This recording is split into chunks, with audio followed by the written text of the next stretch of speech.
So friends, Valentine's day అంటే ప్రేమ యొక్క అన్ని విషయాలు, గిఫ్ట్స్ ఇచ్చుకోవడం, అలాగే ప్రామిస్ చేసుకోవడం, విషెస్ చెప్పుకుంటూ సెలబ్రేషన్స్ చేసుకుంటారు.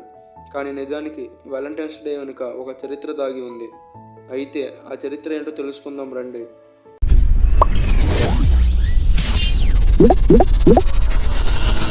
సెయింట్ వ్యాలంటైన్ చరిత్ర యొక్క ఒక వెర్షన్ ప్రకారం అతను CE 3వ శతాబ్దంలో నివసించిన ఒక సాధారణ పూజారి. రోమన్ చక్రవర్తి క్లాడియస్ పాలించిన సమయంలో అతను తన సాధారణ పూజారి విధులను నిర్వహిస్తున్నాడు. తన రోమన్ సైన్యంలో చేరడంలో ఆలస్యం జరగడానికి కారణం పురుషులు తమ భార్యలు మరియు ప్రేమికులకు ఉన్న బలమైన అనుబంధం అని క్లాడియస్ భావించాడు. అతనికి పరిష్కారం చాలా సులభం. ఎక్కువ మంది పురుషులు రోమన్ సైనిక హోదాలో చేరేలా చూసుకోవడానికి అన్ని వివాహాలు మరియు నిశ్చితార్థాలను నిషేధించండి అని చెప్పాడు. అటువంటి ఆజ్ఞ యొక్క అన్యాయం మరియు క్రూరత్వాన్ని వ్యాలంటైన్ గ్రహించాడు మరియు రహస్యంగా వివాహ వేడుకలను నిర్వహించడం కొనసాగించాడు.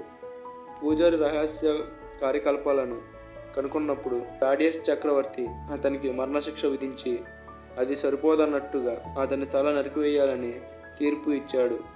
వ్యాలంటైన్ ఫిబ్రవరి 14న దాదాపు 270 CE సంవత్సరంలో మరణించాడు.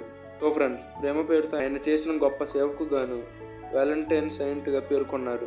రోమ్లోని కాస్మెడిన్లోని బసిలికా ఆఫ్ శాంటా మరియాలో మీరు అతని పుర్రెను ప్రదర్శనలో చూడవచ్చు.